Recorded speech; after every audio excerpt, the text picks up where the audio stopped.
Hey everybody, it's been a minute. I've been going through it. Just life got exhausting.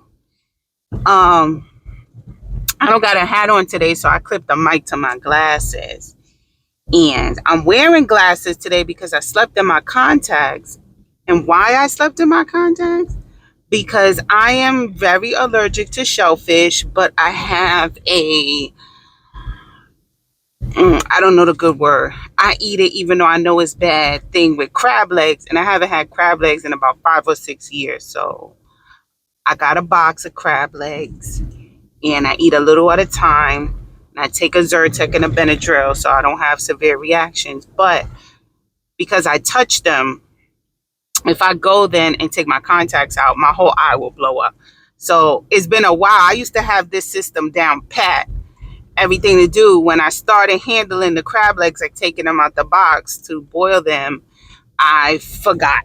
So they just stayed in there to be safe. And I took them out this morning. But I put the mic here so you guys don't hear the feedback. I'm not from my clothes. I'm not wearing a hat today. But I lotion. I'm just going to jump right into it. I lotion. But for the last couple of years, I don't lotion my feet in the summer because of the slipperiness when you wear sandals or flip-flops. So most sandals or flip-flops, the ones I buy at least, they have a rubberized bottom. I don't like buying cloth flip-flops because over time that get dirty. And then like if you ever had like Tory Burch flip-flops, you could see the whole like outline of somebody's foot. Like if you wear sandals, your feet gonna get dirty. Don't say, oh, you gotta wash and scrub the bottom of your feet. You're wearing that shit all day. You walking around in New York City. Your feet gonna get dirty, and then over time that gets dirty, and then that's impossible to clean. So the flip flops buy from Rainbow and shit have rubberized bottoms. When you lotion your feet, however, you slipping and sliding all over the place. But it was really bad. Like my feet was really dry and really bad. I haven't had a pedicure since the week before I gave birth, probably. Just time and opportunity don't align each other. I remember when I was I had opportunity to go pamper myself because I didn't have no kids and no real responsibilities, but I didn't have the funds. And now I have the funds, but I don't have the time because I have kids and responsibilities. Rarely do we have funds and opportunity that we have at the same time. Isn't that something? So anyway, my feet was looking real bad. So I put on some lotion and I have a pair of Clarks. That's how you know my money is getting uppity, right? I got a pair of Clarks sandals, and they kind of have like a cloth-like, but not really cloth-like bottom. I bought them from 6pm.com, so I had no idea what the texture was going to be, but I'm still slipping and sliding in them. Anyway, so it wears off. It wears off. It's going to wear off, but that's how I'm starting the video. But I really wanted to talk about real quick this whole thing about giving 2 weeks notice to an employer. So I saw a little clip. I don't watch the whole thing. That is my disclaimer. I don't have, my ADD won't allow me to watch your 4-hour video. I'm going to let people clip it and I'm going to watch the clip. And I'm going to get the zhuzh of it, and that's all I'm going to do. I'm not doing my due diligence on my research, no. So I saw a clip of a young woman, Black woman, talking about how she does not agree with or oblige the 2-week notice when it comes to employers if you're going to quit. And her argument for that is when your employer wants to fire you, they don't give you no goddamn 2 weeks notice. Matter of fact, they know weeks in advance they're about to fire you or let you go, get their paperwork in order, whatever they have to do to let you go, talk to your union about it if they need to do so.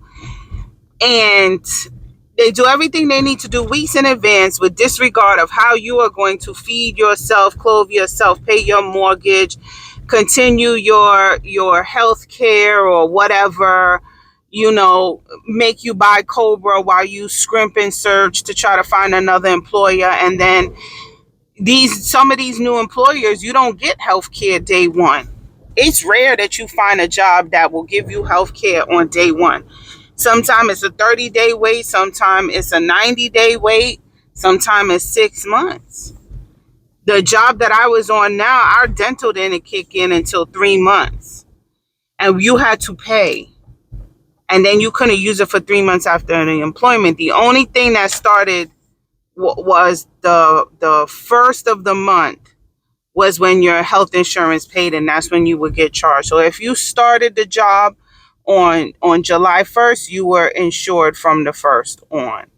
If you started July 15th, you had to wait till August 1st. You wouldn't pay, but you would have to wait. And especially now that the whole getting penalized for not having health insurance thing is over. I don't know if they did it that way while that was in, because for many years, I think during the Obama administration, if you didn't have health insurance, you were fined, and then you had to get the marketplace to make sure you had health insurance. But anywho, so yeah, so that's what she was talking about, was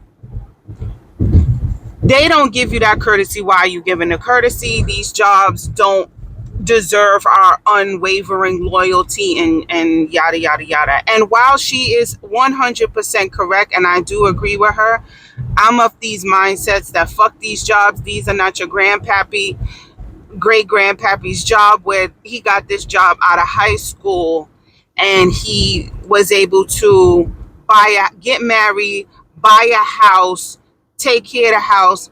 Grandma was staying home because his one income could sustain everything. They had 2 cars. He put kids through college. He was promoted, and within, and they invested in him, and da da da da da. When he retired, he got to go watch. Those days are over. Actually, they tell you you should only stay at a job between 4 or 5 years to boost your salary. You don't wait for raises and bonuses. The best way to increase your salary substantially is to get a new job, and that's facts. I've had my husband bump 3 times, and it's 100% increase in the three from when he was making when we were dating. Over 100% more than what he was making, and that's not from bumps in salary. That's from changing jobs. Now, sometimes that advice doesn't cross over. Like for me, that advice doesn't cross over because I'm a government worker. That's a whole different ball game.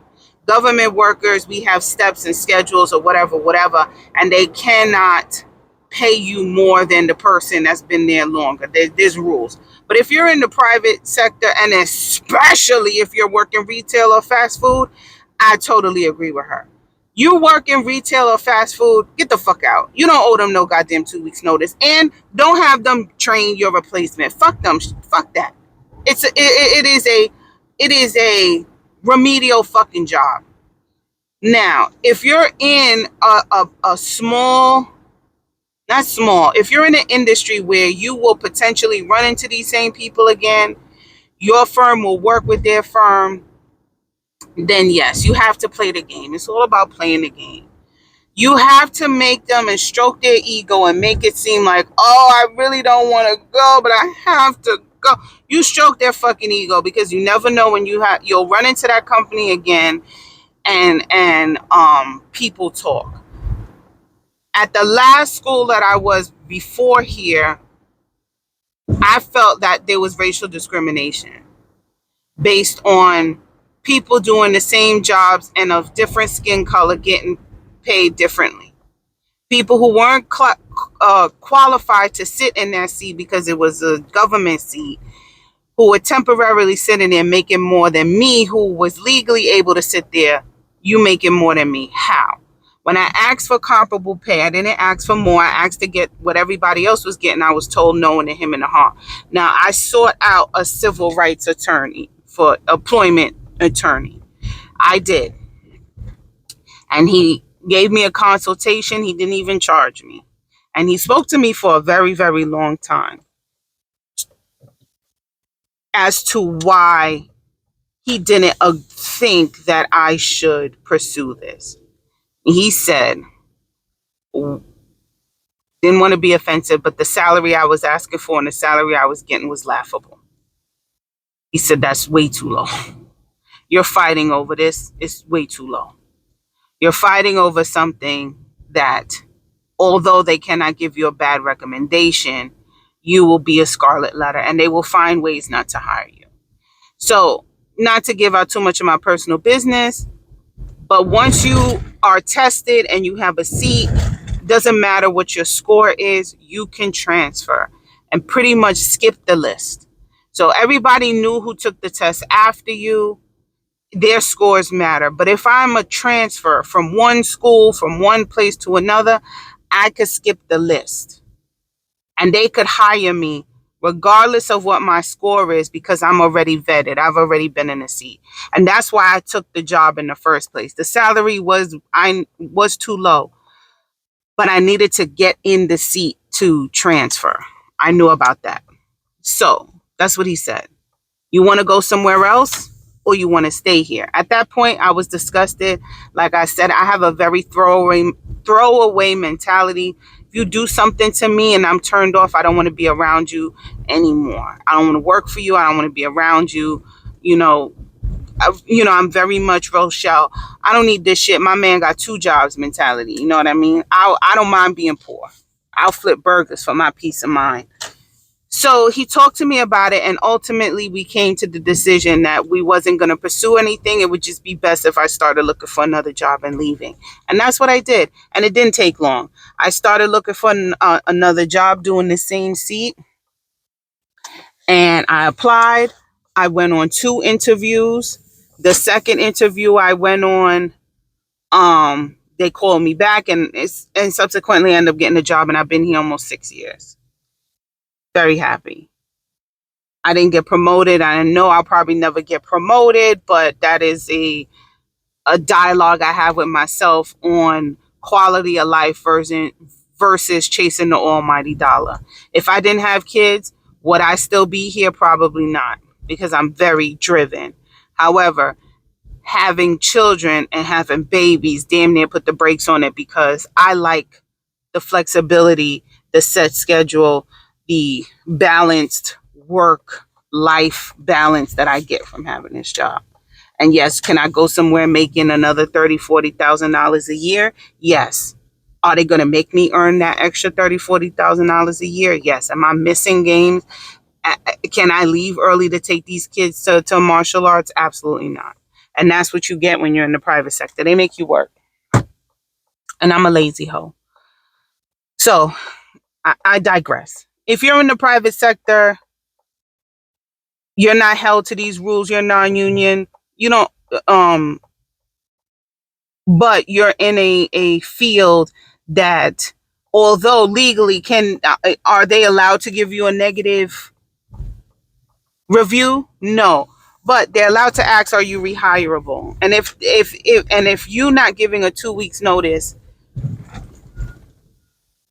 makes you ineligible to be rehired, that's a red flag for any other potential employers. Now, if you're never going to use this employer as a reference, fuck them, leave.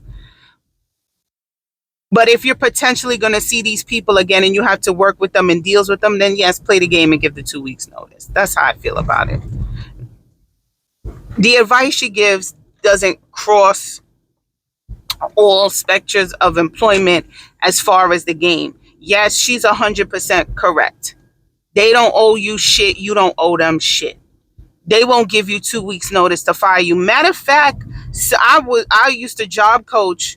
I had clients with disability that worked in like retail, like Marshalls and TJ Maxx and Target and shit. Not Target, because Target was union and they made our guys join the union. But as far as like TJ Maxx and CVS or whatever, I watched employees work a whole shift and then get fired.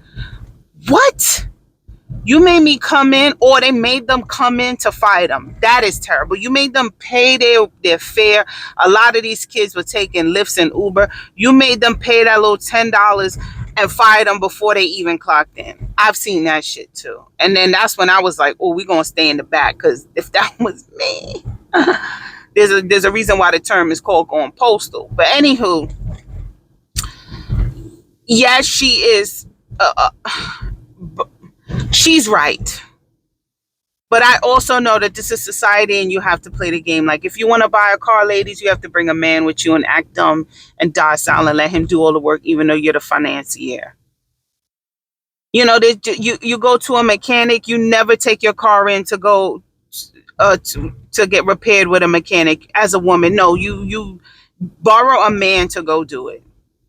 I bet you those differences and those estimates are going to be different. It's a fucking game. It is what it is. And so is it with this whole thing about the employer. Like, yes, they will fire you the day of. You should be allowed to quit the day of. You're working remedial jobs, do that shit. That shit probably feels so good. Do it when they short staff. Do it when the line is out the window, they short staff, and your manager is being rude and nasty and sitting down instead of picking up a fucking thing of fries and helping, because that's a good manager. When I worked at McDonald's, one of the shift managers, the other managers would just sit and do nothing. This mofo in his white shirt would get up and help when it got too intense. Mopping, sweeping, cleaning, to help out. If we were full staff, he would sit down. But if not, if we were struggling, he was up. That's a good manager. If your manager is watching you guys struggle, walk the fuck out. And no, they cannot withhold your check. That's illegal. Matter of fact, you want them to withhold your check so you could sue. But they're not. In the age of direct deposits, you're going to get your money. But anywho, unless you work for Peter Thomas. If you know, you know. I'm not monetized, Peter, so you can't sue me. Anywho, yeah. So if you work in corporate and word of mouth, and you'll get a nasty reputation that will keep you from other firms hiring you, then don't do that shit. You know, don't do that. Um, but if you are in the industry where your bad recommendation doesn't matter, because let me tell you, retail is so understaffed. Fast food is so understaffed. They don't give a fuck if you walked out. Like, you come in for a job interview and you'll be working your first day in your job interview clothes. And don't let them try you out. Don't let them do this try you out bullshit. Let's just see you work one day and see how you work. We could do that, but you paying me. It's not an internship. They tried to do that when I applied for McDonald's, and I said, so do I fill out the W-2 now? And they were like, no, we're just doing a trial. You fill out the W-2 if you hire you. So I said, well, how would you know where to pay me? And they were like, oh no, this is just a trial. I said, no, you have to pay me. I'm not trying out anything. And he laughed. This was the owner that interviewed me. He laughed. And he said, all right, come in on Monday. And I came in on Monday for my trial, and he handed me a uniform. There was no motherfucking trial. I was a cashier. I was applying for crew member, but more specifically cashier. If I know about my money, I'm okay on your register. And don't let them do that. They take advantage of you. And they got money. But we're gonna talk about AI and how I'm AI and teachers, because that's my next video. I want to do real good research on that, and how I believe by the time my kids go to high school, they will be either at home doing high school or sitting in a big stadium like setting, like a college, watching a screen of pre-recorded lessons. And if you have any questions, you type it in, and chat GDP will answer your questions. That's what I think is going to happen. Uh, unless it changes, and I don't think it's going to change. Education is it 400? I thought it was 40 billion, but I think it's 400 billion dollars just in New York City alone, or New York State. Yeah, that's gonna change. Anyway, guys, I don't even know what today is. It's Tuesday. I hope you guys are doing better than I am. I'm not wearing my crystal today because they told me my rose quartz crystal I'm only supposed to wear if I am feeling good energies because it absorbs and re-gives back to me. So anyway, I need to find some different crystals. I don't know if it's a placebo, but I felt really good when I wore those crystals and I had a shitty day the day before. But anywho, guys, take it easy. Bye.